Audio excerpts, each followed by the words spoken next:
Hey, are you talking about back in the day? Nah, man. I'm talking about back in the day. Back in the day. Back in the day. Back in the day. Back in the day. Joining me today on the Back in the Day podcast is local comedian Kirstie Hayden. How are you today, Kirstie? Hey, hi. I'm good. Hey, Thank you. What's up? How are you? I'm good. Thank you for asking. Sweet. Well, thanks for coming on the show. I don't really know you that well. I just like your comedy, so I wanted you to be on the show. I think you're real interesting, so I thought you would be great to talk to and just kind of get to know you. I'll get to know you while my listeners get to know you. So are you from, like we were talking right before this about, you were like, I hang out with like 6 people. Like, are you from DFW? Technically I'm from Houston, but I moved to Denton in 2014, I think, for college. For UNT? Yeah, I went there, and then now I live in Addison. I've been living here for like past year or two. Oh, cool. So. How did you like what did you go to school for at UNT? Theater. What? Really? Okay, well, I have a theater degree. Did you graduate with theater? Yeah. What, in acting? Mm-hmm. Cool. Yeah. I have a degree in theater too. Are you just loving all the job opportunities that were just thrown at you when you got done? I'm so successful. Everything's going exactly how I planned. Yeah, you're like, this is gonna be amazing. What did you do theater growing up in like high school and stuff? No. When I was in high school, like I took theater class in high school and I actually hated it. Like I liked it when we played games, but when we had to do serious stuff, like try out, like think about plays and do things that I didn't find interesting. I didn't like theater in high school. So then I was actually more into photography, and that's originally what I went to college for. And then I just thought it was boring. So I just was like, I want to do theater. I met all these theater kids, and they were really cool and they were really funny, and I liked being around them. I ended up not making friends with any of them, but the theater people. but I got along with them in class. I'm just not really outside of, like, when I'm alone on my free time, I just kind of enjoy my own company. So, I got you. But whenever I was in school with them, I had a lot of fun. When you were so you were saying like in the high school theater, you didn't like doing any of the serious stuff. Which stuff were you talking about? Were you talking about like how many classes did you take in high school in theater? Did you take like a couple? Just one. Just one? Okay. Did you, in high school or in college, did they make you do this stuff where you're like, you're a tree right now. I want you to envision yourself. Close your eyes. Everyone relax. Did you ever do that shit? Yeah, like breath work. Yeah. Kind of, yeah. Real? It took so long. It was actually kind of like relaxing, but after a while, I'd be like, okay, can we move on? I want to do zip, zip, zap. Yeah. I haven't heard zip, zip, zap in a long time. Like, I liked the games, and I liked, in college, we got to like write our own monologues and stuff, and I had a lot of fun doing that. Like, if you got to write your own or pick your own, that was fun. But I didn't, anytime it came to trying to do like a play, and I had to do an audition, and I had to like find a monologue and connect to it, that was always really hard for me, like connecting to other people's work. I was like, maybe acting's not for me. No. What was y'all's like, so I went to OU for theater. What were your like audition process like? So for us, we would have to do 2 monologues every semester at the beginning of the semester, and then they would call you back, and then you would read scenes from each show that they called you back, and they would cast the entire semester at the very beginning. How did they do y'all's auditions? I think like kind of similar to that. You would have 2 auditions a year, one in the spring, or one in the first semester, one in the second. And anybody who wanted to audition could. You just had to have your headshot, and you had to have monologues prepared. One monologue had to be, I don't remember the words, but like a modern one, and like contemporary, and a classical, yeah.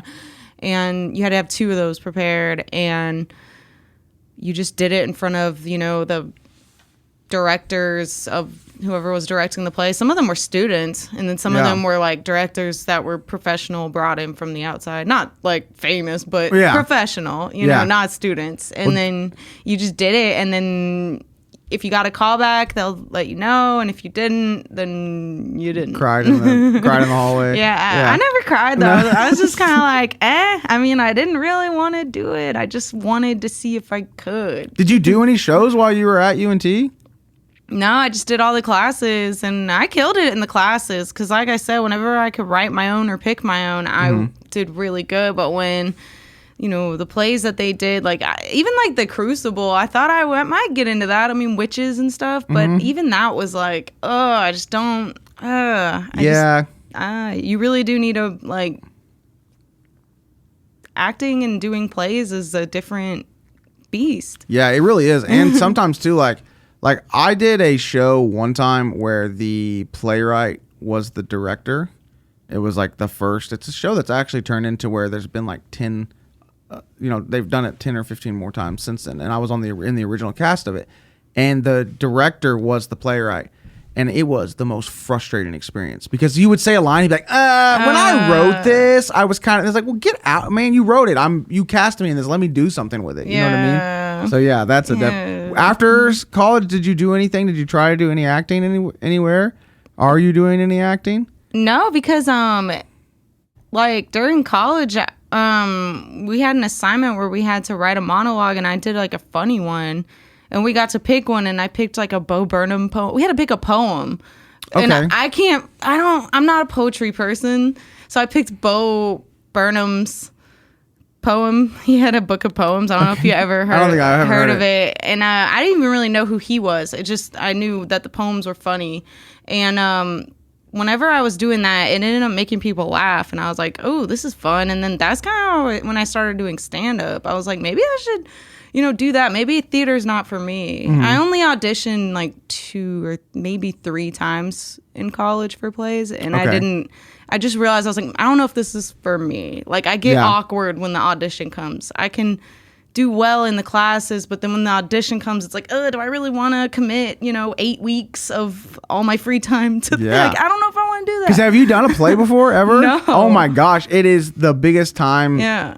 It takes all your time. My wife, she's never seen me do a play, and like at one time she was like, how come that'd be cool. You should go do a play sometime and see you do it. I was like, well, get ready to not see me for the next 8 weeks. Yeah. It's rehearsals nonstop, and then once the show comes, you're doing it constantly. So you did a lot of plays? I did. I probably have done like, I don't know, maybe 40, 50. I don't know. I did a lot in high school, a lot in college and stuff. 40, 50 plays? Yeah, a ton. I did them from the time I was 10 until I haven't done one since I've been out of college, just because of that whole reason. It's too time consuming. I tried to do more film stuff and commercials and stuff because of the money.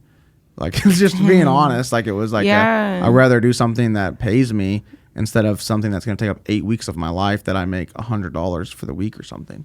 Yeah. So, it doesn't pay at all. No, please. Unless you're, on Broadway or something, or touring. Yeah, you got to be like, you have to be so good. I never wanted to do plays. I just liked acting, and I think theater's really cool, but I didn't really want that to be my life. Yeah. And I remember there's this class at UNT called Acting for the Camera, and I thought that was so cool. I wanted to do that class so bad, but it would fill up so fast. You never got into it? No, because you had to register for, like, I don't know what your school was like, but I remember like registering for classes was a nightmare. What, did they cap your department? Could anybody be in it? Was there an audition process to get into it, or what was how big was your department? Do you remember? Was there tons of kids? Did you know everybody? No. I mean, but I was kind of an outsider. Like, I didn't hang out with them outside of classes, and I was quiet in class, but if so I don't know. Yeah. I didn't really know everybody, but it was probably kind of big.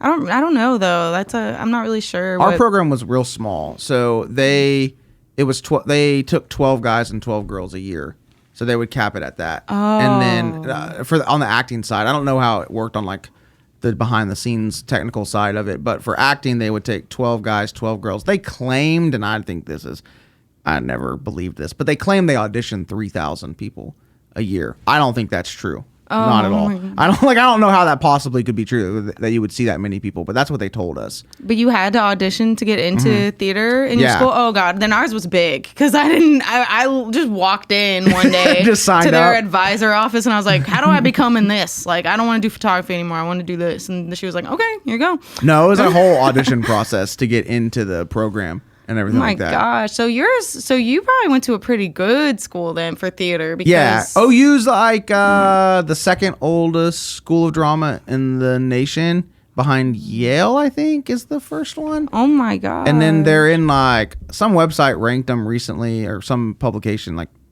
like number 9, I think, wow. for the musical theater part of it. I wasn't in the musical theater. Oh, I was part of about it. to ask, But like, can you sing no, too? no. I wasn't in that part of it. But yeah, it's a good program. Like we have people that are on Broadway and stuff like that that were on Broadway now that were in school when I was in school. I didn't And know that. I do this podcast. Like, Dang. like you know. So. But you also got into like stand up, I Yeah. assume. Like, did you figure that out when you were in there? Yeah, so Yeah. I started doing stand up while I was in college. There was like an open mic in our little bar area of Oklahoma, and so that's when I started doing stand up, was there. Dang. So it was fun, you know. It was a fun time. Okay, you said in high school you did theater. You hate it. What else did you do in high school growing up?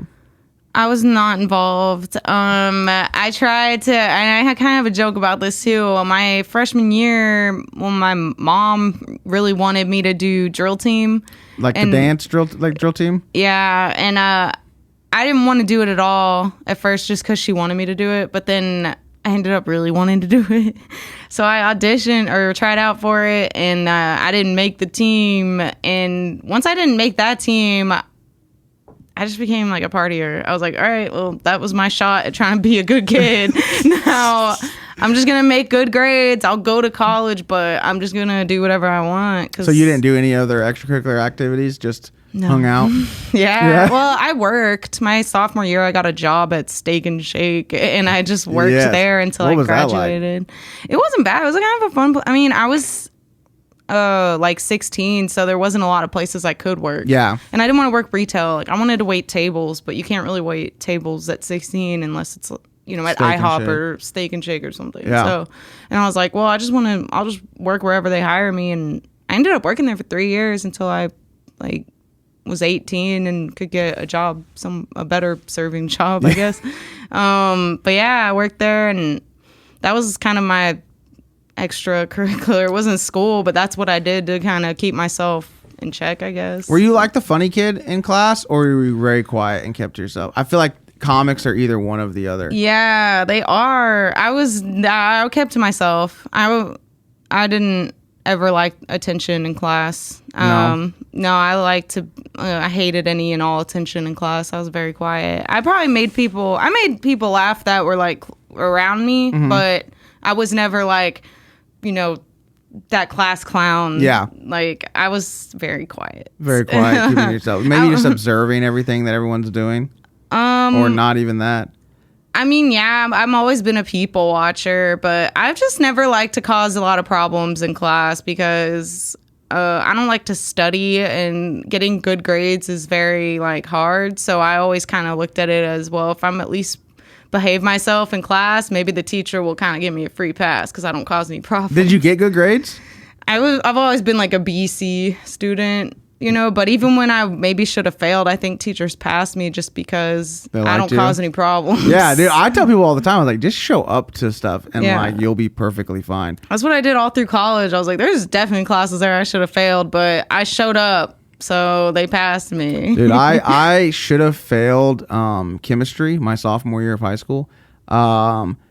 My mom, so that, you know how you like had to do like these group projects and stuff every now and then. We did this group project, and we got like a terrible grade on it, but I don't know why. It was actually pretty decent. So my mom like called the teacher to like kind of get an idea, which was legit. Thanks, Mom. You know what I mean? Like she called the teacher to figure it out for us or whatever. And she goes, "Oh, well, that's interesting. Right now I'm grading Michael's final."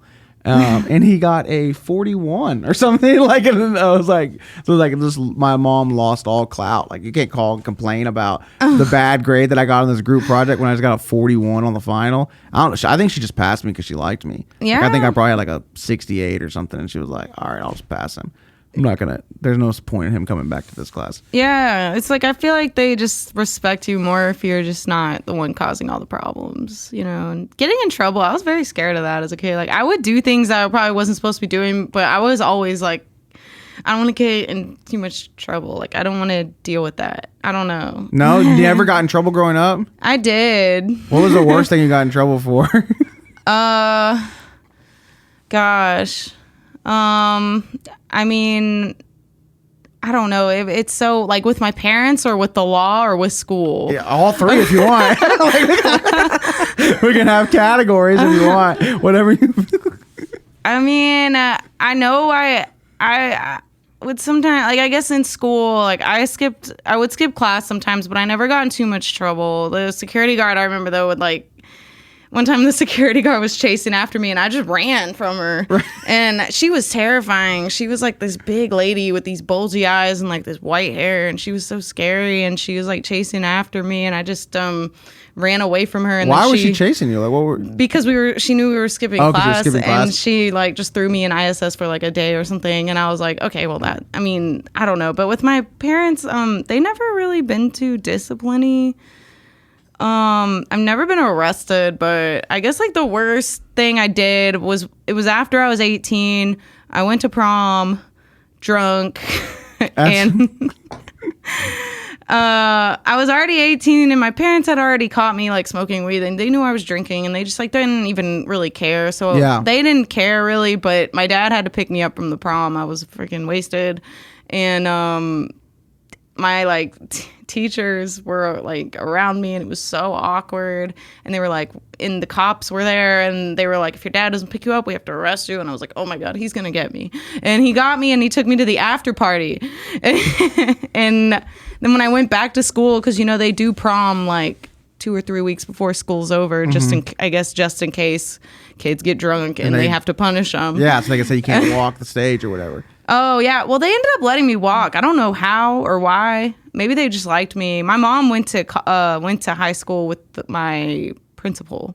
So maybe that's what it was. Maybe she pulled some strings there. I don't know. But they ended up letting me walk, but they threw me in like ISS or something for a few days. And that was probably like the most dramatic experience of my adolescence, I guess. I was always very like impressed by the kids that would like try to, like what you did, show up to those events drunk, because it's like you're not hiding it from anybody. I remember there was these girls that showed up to a football game just extremely hammered, and you got lucky. They gave you ISS. They sent them to like the secondary like learning school for like a month. They were just gone. They shipped them off. Like they shipped them off to whatever it's called. I forgot what it was, like Louisville Learning Center or something like that.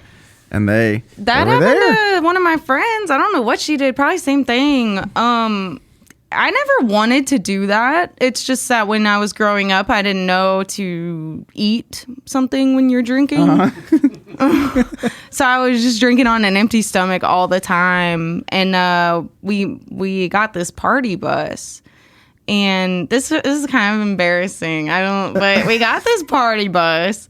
It was like 30 of us. And I don't even know how I was there, but I was in that group somehow. And my best friend was in the group, but they were mostly her friends. I was kind of like cool with everybody, but not super tight. But anyway, we got this party bus and they were passing around alcohol and we were all doing okay. Well, then we stopped at we got the party bus for 3 hours before we had to be at prom. Oh, shit. So what are we gonna, do other than just get hammered? And so we stopped at this random gas station and I got off at the last minute. At first I wasn't going to stop, but then I was like, I think I'm going to try to go to the bathroom real quick. So I went. I was the only one in the bathroom because I went after everybody had already gone. And when I came out, they were gone.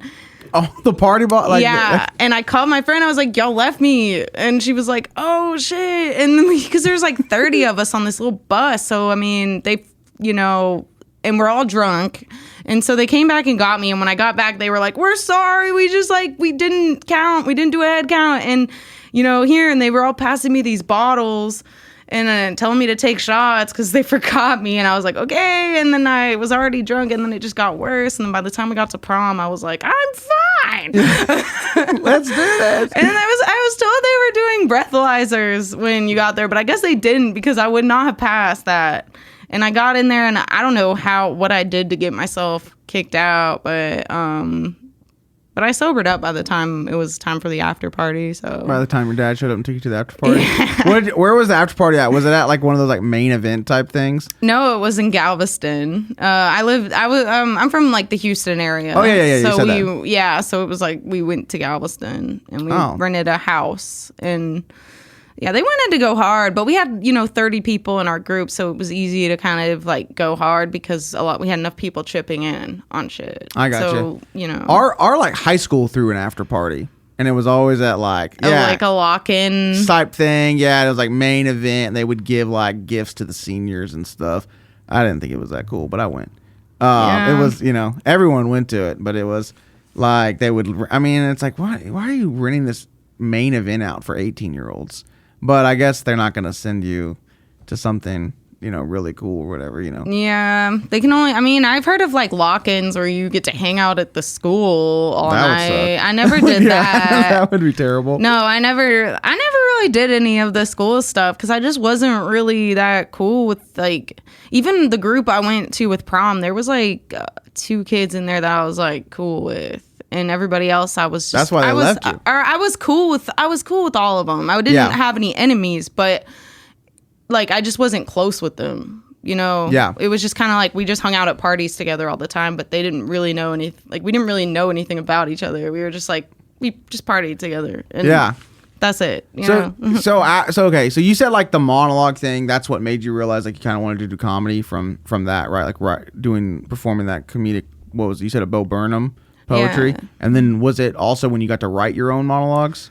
Yeah, like both of those things made people like they made my classmates laugh, and it felt good for me, because I didn't really like think of doing stand up. It just kind of that brought me to it. I was like, man, that felt really good. Like, and I don't on a whim. I just like Googled how to be a stand-up comedian because I was like, where do I start? Yeah, like I didn't know. Like I never knew about open mics. I didn't know you could just walk in and do one.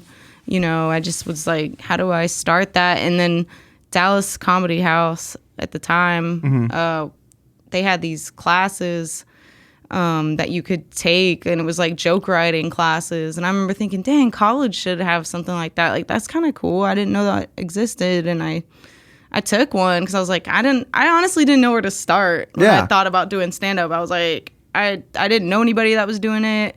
I didn't know that you could just show up anywhere and do it. And so I did that class, and then Paulus was the teacher. You know him, and he just kind of showed me. I guess that class is just a good way of showing you the ropes, kind of like this is kind of, they teach you how to. They sort of like they don't really teach you how to write jokes, but they guide you through it, and then you perform it in front of your class. So it's kind of I think it's great for people who are like me that don't know where to start. Yeah, like don't know where to get started. They don't know anybody. It's kind of scary when you think about it. It's like, so I just go to like a bar and go up in front of everybody and have no idea what I'm doing? Like, that's kind of scary. After you took the class, how long ago was it that you took the class? Do you remember? August 2017. Okay, so you've been doing it about 4.5 years now? Yeah. So you immediately started, after the class was over, did you just start hitting mics? No. After I did the class, you do a showcase. It's a lot like Dean's. Like, it's like any of those comedy classes that you probably heard of. You do a showcase, and that's kind of your first performance. And then they don't really tell you. I mean, they kind of tell you, like, oh, you should hit up mics after this. But I remember thinking, I don't know when I'm going to go up again. But I don't know. I'll see what happens. Like, I was so ignorant about all of it. I still didn't know what I was doing. Because you really don't start to understand or learn anything about stand-up until you're really doing it. Yeah, for sure. For a while. And then, like even when you take a class, it's like, it doesn't matter what they tell you is going to go in one ear out the other because you still don't know because you're not doing it yet, Yeah. And then, I started hitting mics every single week around February 2018. But before that, it was just kind of like here and there. I was like, I guess I'll, go to an open mic. And just kind of when I started talking to other comics, I was like, they would be like, you going to this mic after this? And I'd be like, you hit more than one a day? well, you hit more than one a week? Like, and they're like, yeah. And that's how you get better. And they were like just words of wisdom from different people. I was like, oh, I need to be getting better at this if I want to do it. And in order to do that, you got to go up as much as possible. Yeah. So so you're at the point now where you're working pretty consistently, right? You're getting pretty consistent weekend work. Or have you done any stuff on the road at all? A little bit. I've started to go around Texas. I'm trying to go more places. There's this comic named Steve Trevio. Have you heard of him? Yeah. Okay, I don't know. I met him, and he took me to San Antonio and Houston. And I'm trying to work with him more in other areas too, but I have to buy my plane ticket to do that. Oh, okay. So it gets kind of expensive. But I am trying. I've got some stuff in the works with him. And then I've gone, and anytime I go to visit my sisters in New York, or if I go visit anybody anywhere, if they have a comedy scene, I'll try to at least hit an open mic. It may not be a crazy paid show, but it'll be something. Yeah, at least get your name out there in front of someone else, or just performing in front of different types of crowd is pretty so much healthy. Yeah, like just meeting people. You never know who you might run into that you might have. Like, you might have a mutual connection with, like, I don't know. You never know who you might run into. Like, there was this guy, I went to Chicago, and I went to an open mic, and there was this guy there. I didn't know him, but I should have talked to him, because when he went up on stage, he talked about how he was from Austin. And I was okay. Oh my God, I'm from Dallas. Like, I should have talked to him. Yeah. But I didn't. But, like, I should have. And in New York, I ran into a Houston comic at an open mic. Oh, really? Yeah, but he lives there now. But still, there's a lot of mics there that he could have been at, and I got to talk and hang out with him a little bit. So, I mean, and then I've been to the Looney Bin in OKC, but that's like kind of it. I haven't done too much on the road work. I've just gone to Houston a lot. I've probably been to Houston the most. Well, I think with the amount of time that you've been doing it, that's great. I mean, that's definitely a good start for sure. I mean, there's people that have been doing it twice as long as you that are barely getting weekend work locally. So the fact that you're doing work, Looney Bins and Houston, San Antonio, that's huge. So I would take that as as a big step. Well, I mean, honestly, thanks. Right? We talk to a lot of people. Like that's a big step. I mean, I'm sure comics that you've worked with here that are been doing it just about as long as you have that are nowhere near getting that work. So you should look them in the eye and tell them no. Well, thanks. I mean, it's really just a matter of sending your videos to people and stuff, and just you have to work for it. You gotta email. You gotta know who to email. You gotta have proper people to vouch for you. I guess that's always good. I don't know if that's super necessary, but just sending a good clip, and you never know who might respond to you. I know it's like anything in life. It's just putting yourself out there and talking to people and having conversations is kind of about who you know. It's a sales job in a way. Yeah. You are the product that you're selling. All right. So, okay. Name of the podcast is called Back in the Day. All right, so I talk to different guests. I take a topic each season that I focus on, and I ask guests about them. So this season I'm focusing on first dates or awkward dates. Do you remember the first date you ever went on? Kinda. Yeah. Do you want me to tell Yeah, it? heck okay. yeah. I didn't know. Let's talk about it. When was your first date? I guess technically I don't remember the first dinner date I went on. It was probably really boring. But I remember at 13, that's when, guys and girls start boyfriend, girlfriend. But by that, you're just holding hands, Yeah. But we used to just hang out at the mall all the time. And we didn't have any money, so we would just walk around. Do laps, right? Walk around the mall, maybe walk around the store. We used to hang out at Bass Pro Shop. Oh, nice. We'd go sit in the boats. Oh. And not even make out because we were 13 and we didn't know how to do that. But just sit in there and talk and be stupid. And that was the move. So I had a crush on this kid and he asked me out at the mall. And then we just walked around together and ignored all of our friends. How long did that relationship last? Do you know? Do you remember? A week. A week? Do you remember how it ended? Yeah. Well, so I had the biggest crush on him in 6th grade, and then we didn't see each other all summer. But then over the summer, we started talking on MySpace. Okay. Was he in your top 8? Probably not. Probably not? I don't know. If I wasn't in theirs, I wouldn't put them in mine. Okay. And Obviously, duh, right? So we started talking on there, and then when we went back to school, it was like we knew we liked each other, so we went to the mall, and then he asked me to be his girlfriend, and then we didn't see each other for a week except for at school, because that's what you do. And then we went back to the mall, and then his dad picked us up, and then he tried to give me a kiss, and I didn't it was really sloppy, and it was just really uncomfortable. And we were like in the back of his dad's van. Was his dad in the van? Why Yeah, his dad was in the car. And it was just so. It turned me off so much. Yeah. And I was like, is that what kisses are like? And and like it was bad on my end too, because I had braces with the rubber band, so I know he didn't have fun either.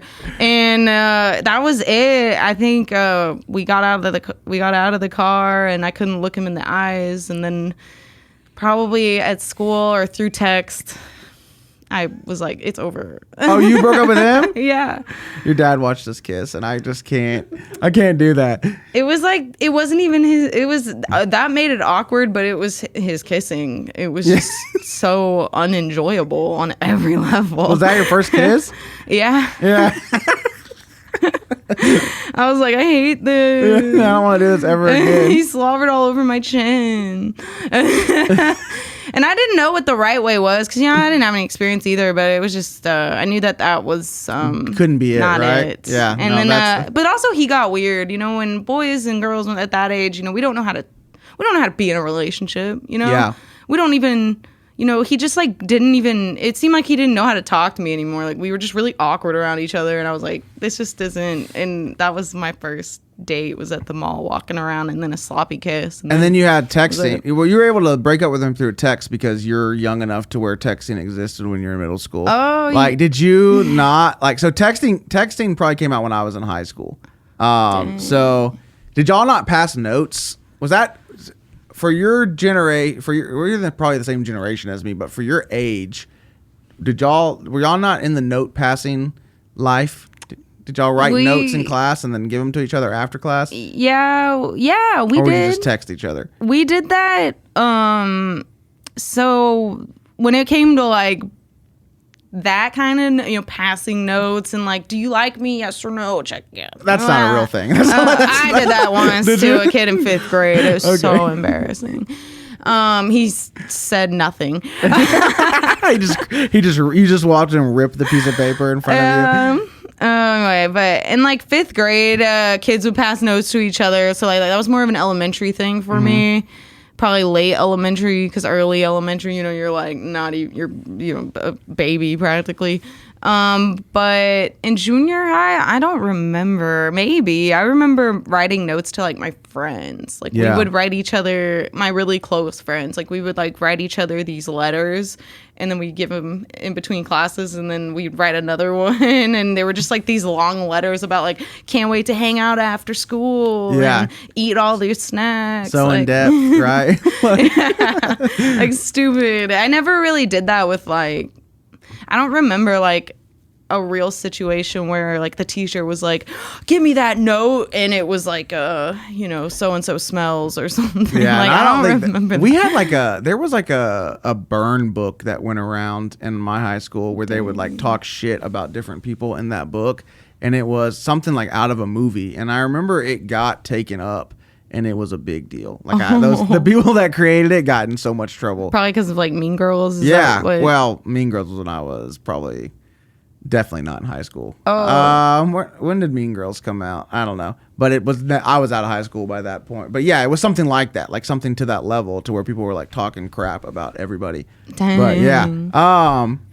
Okay, because you got lucky, man. You got to break up over text. We would do stuff where we would break up for each other. I remember at the Halloween dance in 7th grade, I dumped one of my friends, dumped a girl for my friend. My friend was dating this girl, and I went up to her and I was Chris doesn't want to date you anymore. And and she was like, what? And I was like, yeah, he says it's over. And then she cried in the bathroom. And like, I was friends with her like through like in my 20s, and she like I forgot completely about it. She's like, do you remember when you broke up with me for it sounds like you weren't the terrible person in that. Your friend kind of was. Yeah, you were just like, I was just the messenger. I was the text message. Basically, I was the text message. So okay, so that's the first date. Bass Pro Shop, really good kiss in that van. What do you have an awkward dating story? Kind of like any first date is awkward, but not really. Not like a good one. Just kind of every first date is awkward because you don't know each other, and you're getting to know each other. You're figuring out, and I get turned off really easily by people. Like you can be like. I have a terrible one if you just want me to get to that. It wasn't that bad. What's your worst one that you've ever been on? Yeah, like this is what I mean. Like it's awkward because I get turned off easily and I don't know what's going to set me off. And yeah, I had a crush on this guy I worked with a few years ago. And I had a biggest crush on him, but he had a girlfriend the whole time, so nothing could ever happen. Well, then he walks in after he quit. Like after he quit, he like walked in one day and he wasn't with a girl. And I was like... I don't know, he gave me the eyes, and so I messaged him on Facebook, and I was like, I just gave him my number. Anyway, we ended up dating finally, and I had a huge crush on him. I was like, oh my God, if I date him, we're gonna get married. That's what's gonna happen. Well, we went to see a comedian together, and this was before I started doing stand-up. But we went to go see Carlos Mencia, and it was a really long show. And I was kind of an idiot because the server came by and told us it was a 2-item minimum. I'm so stupid. I thought he said 2-item maximum. And in my head, I was like, and now I work there. So when people say that, all my coworkers are like, God, what an idiot. And I'm like, who would do that? Who would do that? And I fucking did it. But yeah, but to me it made sense because I was like, well, maybe they don't want you to get too drunk, Yeah. But they don't want to make money off drinks. Yeah. So I got one drink and he got like 3 beers or something. And but he started heckling. Oh no. And I didn't know what that was yet. I didn't know the word for it. I just knew that everyone kept looking at us, and I knew it turned me off really bad that he was like trying to get attention when he clearly shouldn't have been. Yeah. Like anytime he said something, he'd be like, yeah, or like when it was quiet, and I could just tell he was trying to get attention. And I remember like he did it like once, and I was like, okay, that was just once. But then he did it like a couple more times, and I remember thinking, I need to tell him to shut the fuck up. And then Carlos Mencia, had a back and forth with him, and I was just like, I was so humiliated. and I didn't know I wanted to do stand up yet, but I had an appreciation for it, and like I remember thinking, like, no, like this isn't like how this can't be good. No, yeah. And it was really embarrassing, and then it was a long show. It wasn't a great comedy show to go to, and then I don't know, that was a bad date. It's not that crazy of a story, but since I do comedy, I feel like it's kind of relevant. Yeah, like, no, for sure. Someone heckled. Like when I started doing it and I learned what heckling was, like there's a word for it and everything. I was like, good thing I don't go out with that heckler anymore. Was that the end? Was that the end of y'all's dating after that? Yeah, it was the last time we dated. I felt bad for him because I couldn't tell if he really liked me or not. So I was kind of willing to give him another chance, but I think the feelings were mutual. I don't think he really liked me that much either, and I didn't really like him. So no. It was kind of a relief that we just never really went on another date after that. Do you? What's like the most like creepy way someone's hit on you? Do you have a memory of that? I mean, any DM I get on Instagram or something is creepy. Like this older gentleman messaged me on there, and he had like shirtless pictures, and he's like my dad's age. Like he had picture like where his face isn't in it, but just it's his chest, his body. And I was like, ew, and because I don't, that's just kind of weird behavior for someone that's I don't know. I'm not trying to be ageist. I think that's weird behavior for anybody. Show your face. Yeah, I mean any guy, even if they're like in their 20s and they're just taking a picture of their body, I'm like, ew, douchebag. You know, I'm not into that. I can see how some girls maybe are, but I'm not like that's just I don't like that. And but he sent me a message and he was like, "You're so beautiful and sexy," and I was like, block. He was some random guy. Like, I don't even know who he was. Just one of those random messages you get. Do you get a ton of DMs? No, I don't. I don't know. I don't have like a ton of followers either. Yeah. So I don't know. I think the amount of DMs you get, the ratio to followers, like the more followers you have, the more DMs you get. And I think I get them every now and then, but they're always creepy. Do people try to hit on you after shows? I think that's like a thing that they can do. I had someone touch my butt the other day. Ooh. Yeah, it was real uncomfortable. No one's ever touched me, although this drunk lady, honestly, I get more shit from women than men. This drunk lady the other day, I had to use, usually at the Improv, I don't know if you know this, but there's this employee bathroom in the back. Oh, is there? Yeah, and I use it, obviously I use it as an employee, but I use it as a comic too, and the comics are allowed to use it, but it's just a lot of the showcases, they don't really let you back there, so you probably don't know about it yet. But I wouldn't know about it if I didn't work there. But I used that bathroom, but the other day I had to use the public one because I didn't have enough time to run all the way back there. I had to go really quickly. So, and I go in there and there's this really drunk lady in there.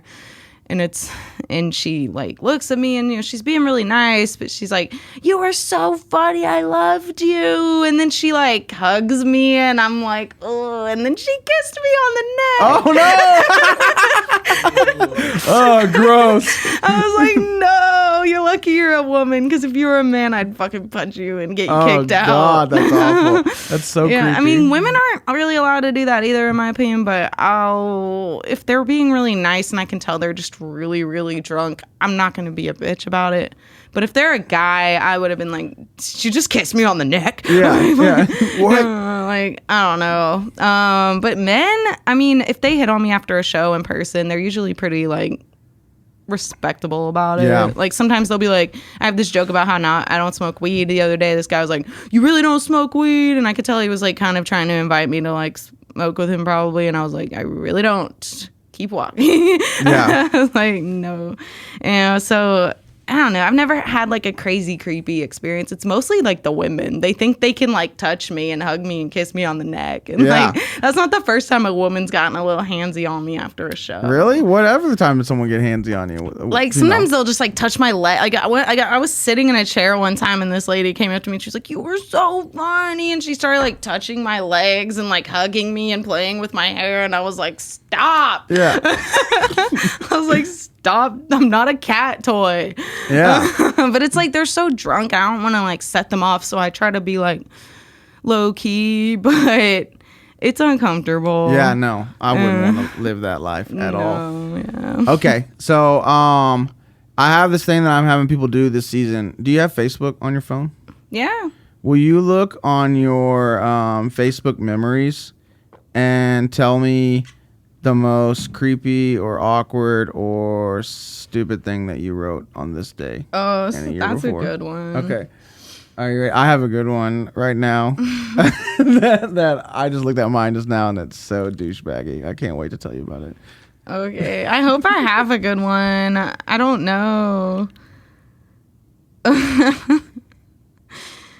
Man, I wish you could see like the days around it, because I feel like there have been good ones. These aren't that good. You can do. All right, mine is a picture of me and two of my friends. This is from college, and we're flipping off the camera.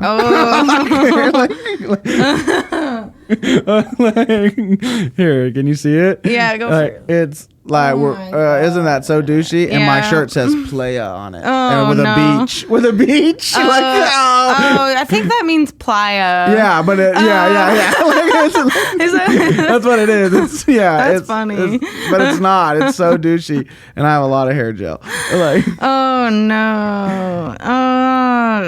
like, I guess this is just a picture of me and some of my people I'm cool with but not close with at a party, and the caption is "Sodally Tober." Oh, so cool. So cool. So cool. Well, Kirstie, this has been a lot of fun. Where can people find you? What do you want to plug? You can follow me on all the social medias at Kirstie Comedy, Kirstie Comedy. I have a podcast called The Third Child Podcast. It's on Instagram. It's on all the platforms.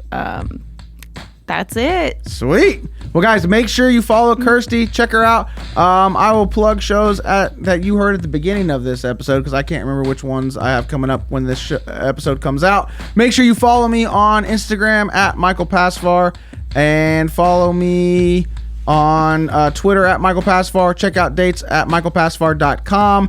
Make sure you follow and subscribe this podcast. We'll see you guys next time. Bye.